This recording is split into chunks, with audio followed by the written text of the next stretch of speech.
Recently scientists ने कुछ ऐसे प्लैनेट्स की खोज की है जो हर मामले में हमारे पृथ्वी से बेहतर है। इनको बोला जाता है सुपर अर्थ। आप ये तो मानोगे कि सोलर सिस्टम में जितने भी प्लैनेट्स हैं, इनमें से अगर किसी में जिंदगी पॉसिबल हो सकती थी तो वो है हमारी पृथ्वी। तो पृथ्वी को छोड़ के बाकी जितने भी प्लैनेट्स हैं उनका हालत बहुत ही खस्ता है और हैबिटेबल तो बिल्कुल भी नहीं है। सिमिलरली हमारे यूनिवर्स में लाखों ऐसे प्लैनेट्स मौजूद हैं जिनका हालत हमारी पृथ्वी से भी बुरी है, पर ऐसे प्लैनेट्स भी तो डेफिनेटली मौजूद हो सकते हैं जिनका हालत हमारे पृथ्वी से बेहतर हो।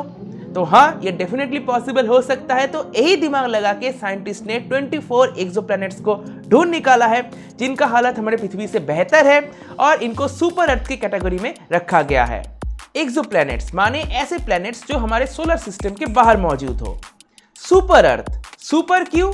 क्योंकि इन प्लैनेट्स का साइज पृथ्वी से बड़ा होता है और इनका मास भी पृथ्वी से ज्यादा होती है। पर हमारे सोलर सिस्टम के ही ice giants Uranus and Neptune से ये प्लैनेट्स छोटे होते हैं। एंड डेफिनेटली ये प्लैनेट्स उनका नियरेस्ट स्टार यानी कि जिसका वो चक्कर लगा रहा है उस स्टार की हैबिटेबल जोन में आता है। पहले साइंटिस्ट लोगों का ये मोटिव था कि अर्थ जैसा ही एक्सोप्लैनेट्स को ढूंढना है, जिसमें अर्थ जैसा ही एटमॉस्फेयर होगा, अर्थ जैसा ही उस प्लैनेट का साइज होगा, वैसा ही उसका मास होगा, सूरज जैसा ही एक येलो स्टार भी होगा, साथ ही साथ सूरज और पृथ्वी की डिस्टेंस जितनी है उस प्लैनेट और उसका स्टार के बीच में भी दूरी वैसा ही होगा। इसके अलावा भी और भी बहुत सारे क्राइटेरियाज थे, उनमें मैं अभी नहीं जा रहा हूं, पर इस टेक्निक से ज्यादा साइंटिस्ट को फायदा नहीं पहुंचा, वो सक्सेसफुल उतना नहीं हुए, इसीलिए क्राइटेरियाज को थोड़ा सा चेंज किया गया। तो इससे ही रिसेंटली 2020 को 24 एक्सो सुपर हैबिटेबल प्लैनेट्स हमारे हाथ लगा। इनमें से 2 प्लैनेट्स बहुत ही खास है, इनमें हम इंसान आराम से सरवाइव कर सकते हैं। तो जो सबसे पहला प्लैनेट है वो है KOI 5715.01। ये प्लैनेट 5.5 बिलियन ईयर्स पुराना है और हमसे 3000 लाइट ईयर्स की दूरी पर है। इसका साइज हमारे अर्थ से 2 गुनी है और ये प्लैनेट उसके स्टार की गोल्डीलॉक्स जोन या फिर यूं कह लो हैबिटेबल जोन में आता है। जिस स्टार का ये चक्कर लगाता है उसका रेडियस सन के रेडियस की 77% ही है एंड उसका मास सन के मास की 76% ही है। ल्यूमिनोसिटी भी सूरज से बहुत ही कम है, सूरज की सिर्फ 34%। बेसिकली एक ऑरेंज स्टार है। सिमिलरली एक और प्लैनेट है जो पृथ्वी से 701 लाइट ईयर्स की दूरी पर है, इसका नाम है KOI 5554.01। इसके अलावा एक और प्लैनेट है जिसका नाम है TRAPPIST-1e, ये पृथ्वी से 40 लाइट ईयर्स की दूरी पर है। ये भी एक सुपर हैबिटेबल प्लैनेट है। अब इन ग्रहों की खासियत क्या है, क्यों है ये सुपर अर्थ? देखो, 2 मेजर रीजन मैं बताऊंगा।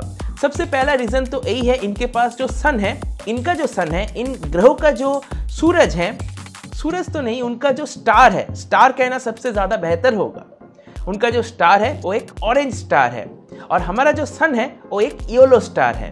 तो ऑरेंज स्टार की खासियत यही होती है कि उनका लाइफ जो येलो स्टार है उनसे कहीं ज्यादा होती है। साथ ही ऑरेंज स्टार की मास, ल्यूमिनिसिटी, रेडियस सब कुछ एक येलो स्टार से कम होती है। जहां पर एक येलो स्टार की लाइफ होती है सिर्फ 10 बिलियन ईयर्स, वहीं पर एक ऑरेंज स्टार की लाइफ होती है 15 बिलियन ईयर्स से लेके 45 बिलियन ईयर्स तक। ये भी एक रीजन है जिस वजह से ऑरेंज स्टार की हैबिटेबल जोन में मौजूदा प्लैनेट सुपर अर्थ की कैटेगरी में आता है, क्योंकि यहाँ पर जिंदगी अर्थ के मुकाबले में 2 गुना ज्यादा पनप सकती है। देखो, ये बात तो फैक्ट है, जैसे ही सन खत्म हो जाएगा पूरा सोलर सिस्टम खत्म हो जाएगा और पृथ्वी से लाइफ की एग्जिस्टेंस भी कंप्लीटली रिमूव हो जाएगी। सुपर अर्थ की जो एक और मेजर फैक्टर है वो है इनकी साइज। साइंटिस्ट ऐसे सुपर अर्थ को ढूंढना प्रेफर करते हैं जिनका साइज पृथ्वी से 1.5 गुना एटलीस्ट ज्यादा हो। देखो, अगर ग्रह का साइज बड़ा होगा तो उसमें ऑफकोर्स ज्यादा लोग रह पाएंगे, पर ये एक्चुअल रीजन नहीं है। अगर ग्रह का साइज बड़ा होता है, अगर प्लैनेट का साइज बड़ा होता है तो उसका मास ज्यादा होगा। अगर मास ज्यादा होगा तो उस प्लैनेट की ग्रेविटी ज्यादा होगी। अगर ग्रेविटी ज्यादा होगी तो उसका एटमॉस्फेयर बहुत ज्यादा स्टेबल होगा। वो प्लैनेट अपने एटमॉस्फेयर को और भी अच्छे से बांध के रख पाएगा। इसके अलावा और भी बहुत सारे रीजंस है और भी बहुत सारे फैक्टर्स है जिनको कंसीडर की जाती है जब प्लैनेट्स की तलाश की जाती हैं। तो ऐसे ही 24 एक्सोप्लैनेट्स को ढूंढ के निकाला गया है जो हैबिटेबल हो सकती है, जिसके बारे में मैंने आपको पहले भी बताया। तो बस दोस्तों, मुझे उम्मीद है आपको सुपर अर्थ के बारे में कुछ फैक्ट्स पता चल गया होगा, सुपर अर्थ एग्जैक्टली होता क्या है ये भी आपको पता चल गया होगा। तो अगर आपको वीडियो पसंद आया तो वीडियो को लाइक करो, अपने दोस्तों के साथ शेयर करो। अगर अपने चैनल को सब्सक्राइब नहीं किया सब्सक्राइब भी कर लो। सब्सक्राइब करने के साथ साथ नोटिफिकेशन बेल है उसको जरूर टैप कर दो। इससे क्या होगा, जब मैं कोई नया वीडियो अपलोड करूंगा तो नोटिफिकेशन मिल जाएगी। इसी के साथ दोस्तों आज के इस वीडियो को मैं यहीं पे समाप्त करता हूं। देने के लिए दोस्तों आपका बहुत बहुत धन्यवाद। Bye bye.